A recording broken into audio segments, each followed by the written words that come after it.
Hello, family members. Hope you're having a good day today. Um, I don't know if you happened to watch the presidential debate last night, but I did, and actually, it was a pretty enjoyable watch. I have to admit, I had a good time with a lot of it. Um, you know, I wonder when the last time is that man has had somebody look him in the face and tell him about himself with no like couching it or holding back or revisionist uh, padding or anything like that. Just straight up says to him, "You are an embarrassment. You're a disgrace." Straight up to his face. So that was kind of nice. But there was a moment during the debate that I really want to talk about because the fact of the matter is, uh,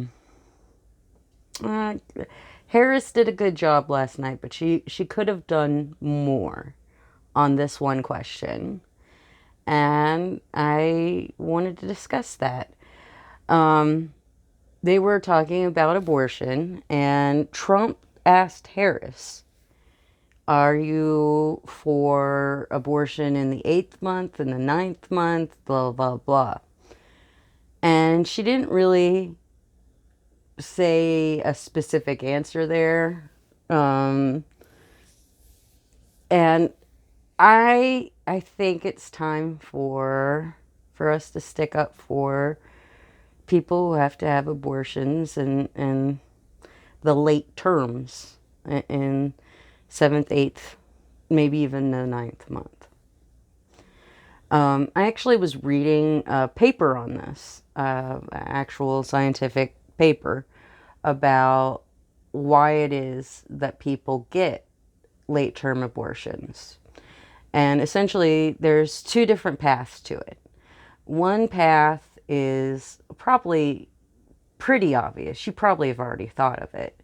It's things like they find out that the fetus is no longer viable, or there's a significant risk to the life of the mother, or, there's new information that comes out not prior to that third trimester, or if there was some reason to think that there was an anomaly prior to the third trimester, there was still a significant chance that it wasn't that significant, or it wasn't that like, fatal or whatever, like something new is found out in that last trimester. And that can even include a woman finding out she's pregnant for the first time. They had a couple of stories in the study that I read about that, about a person who, you know, said, "Yeah, I was still having my normal periods and I had no idea I was pregnant until, the seventh or month or whatever."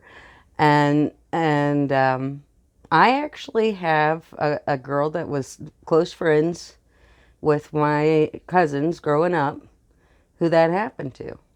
She went into the hospital with abdominal pain and thinking that there was something like seriously wrong with her, and she was pregnant and she had no idea. And she gave birth. So, I mean, it does happen that a person may not find out that they're pregnant until later in the pregnancy, and it's not necessarily a sign that there's something wrong with them. Like that they were being careless or they weren't paying attention to their bodies or taking precautions. I mean, even when you're on birth control, it's still possible to get pregnant. And so that's the one major path, new information late in the game. The other story that I think makes it even more murky is that there were barriers to care.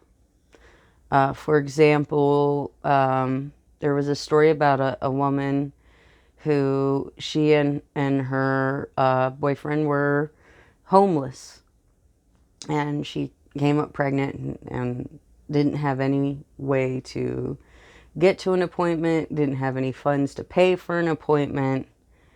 And then, before the pregnancy has progressed too terribly far, their financial situation changes.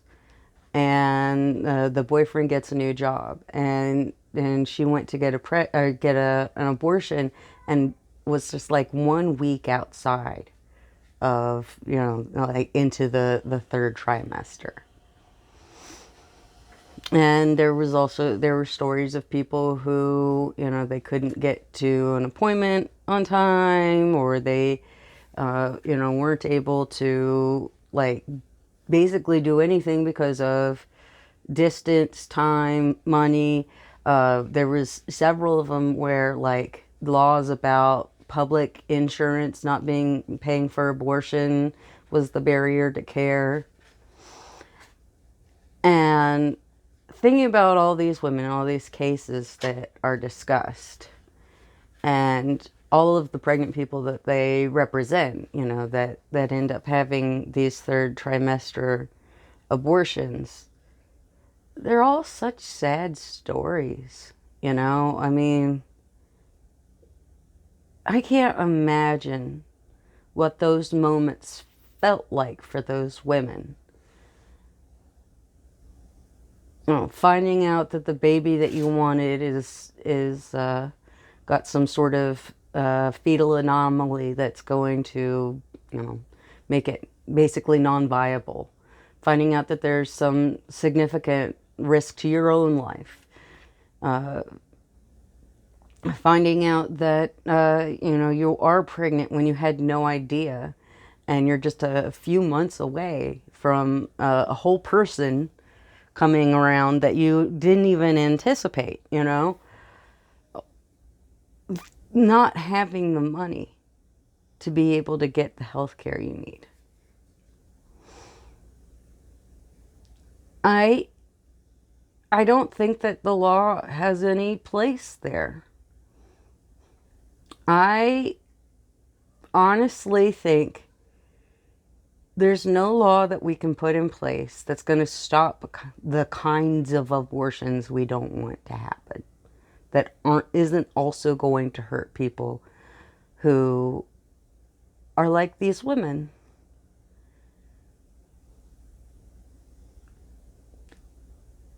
There's no law we can put in place that will prevent people from getting only certain kinds of abortions and not others, because the lines get blurry.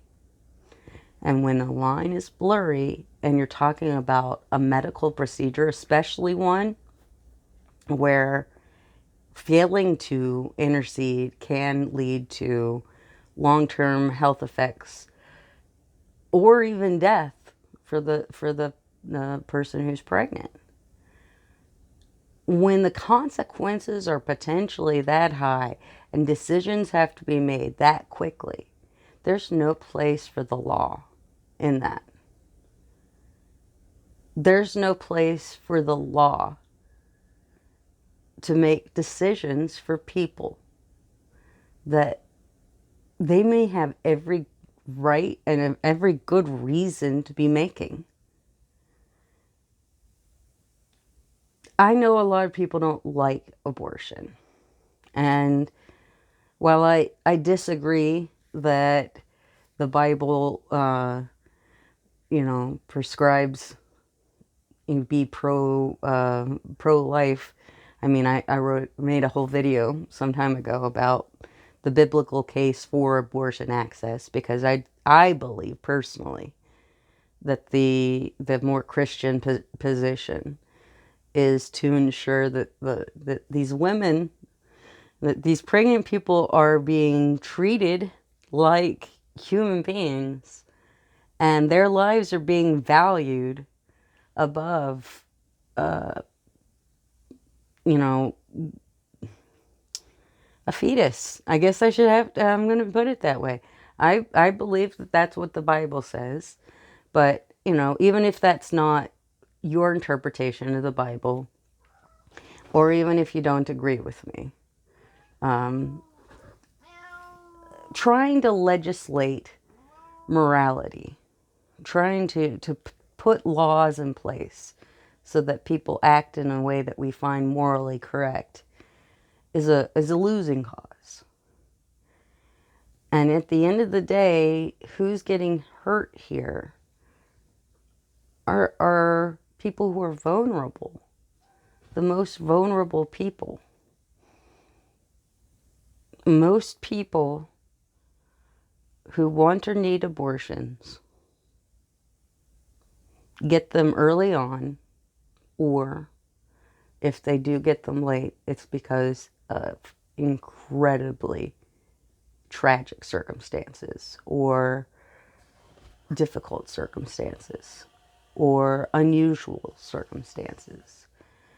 They are the edge cases.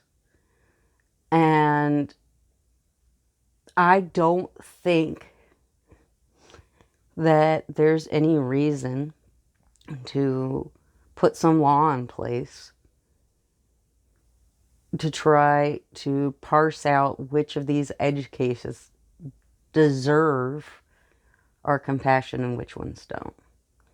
I say, let us go on the side of compassion. Let us trust women and doctors. Let us trust the patient and the doctor to make the best decision that they can for that specific case, given all of the circumstances, things that a law can never take into consideration. Just never. I don't know how I feel about abortions as a type of birth control.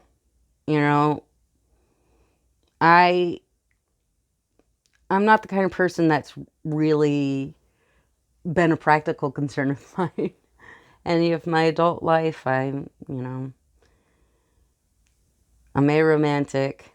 I'm on my own, not trying to do anything that's gonna make this something I have to think about in the real sense. I used to think that abortions were bad, and I'm not sure that there is a right or wrong moral judgment there. You know, I think that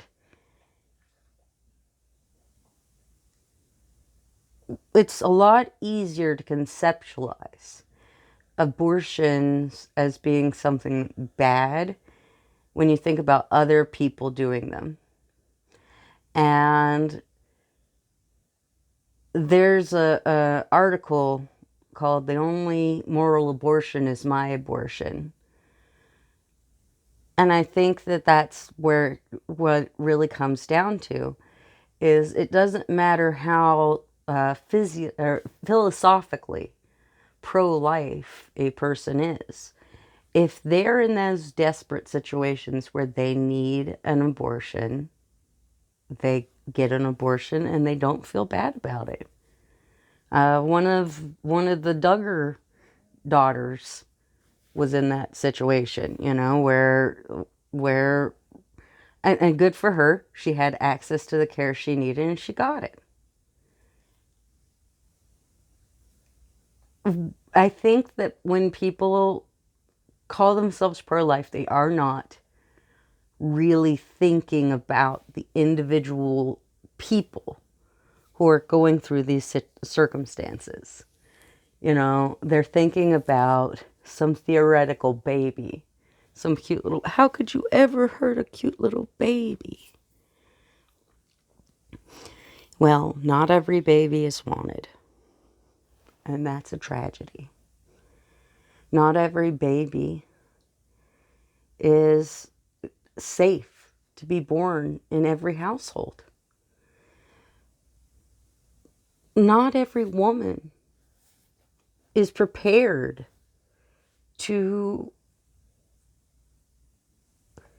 sacrifice potentially sacrifice her life in order to carry a pregnancy to term. And it's not my place to pass judgment on anybody. It's just not. And so I believe that the collection of medical procedures that we refer to as abortions, they should be available to people the way that any other medical procedure is. You know, there can be ethical rules that you would have in, say, like a hospital setting or a medical practice setting. There can be ethical standards, but I don't think there need to be laws. So there's a big difference between standards and laws, right? No doctor wants to risk their family's health and security by going to jail on a case that could go either way. And can we blame them?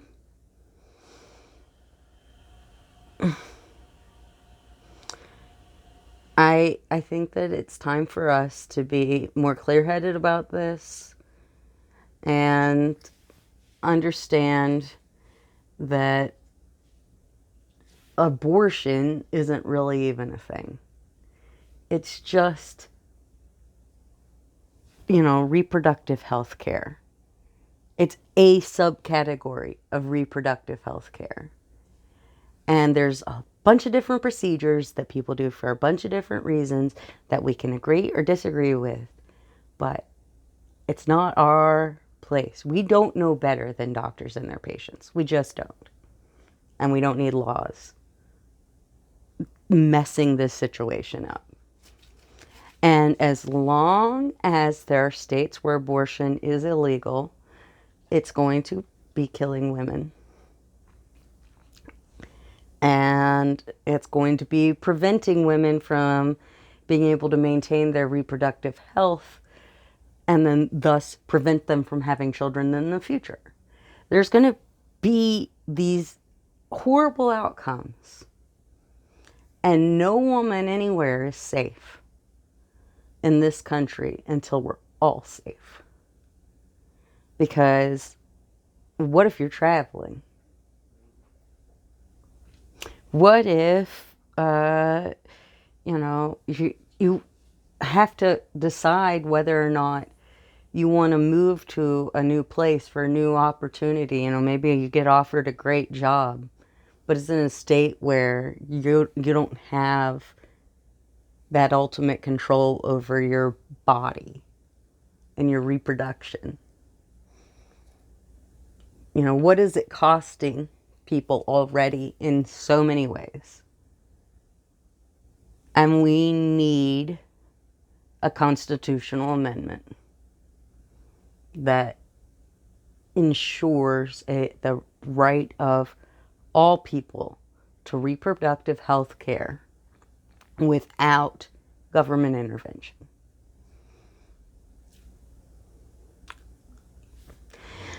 All right, family members. I hope you have a good day today. And take care of the people around you. If you haven't watched the debate, you might want to. It is actually, a lot of it is very fun or funny or both. It's a good time. It's a good time.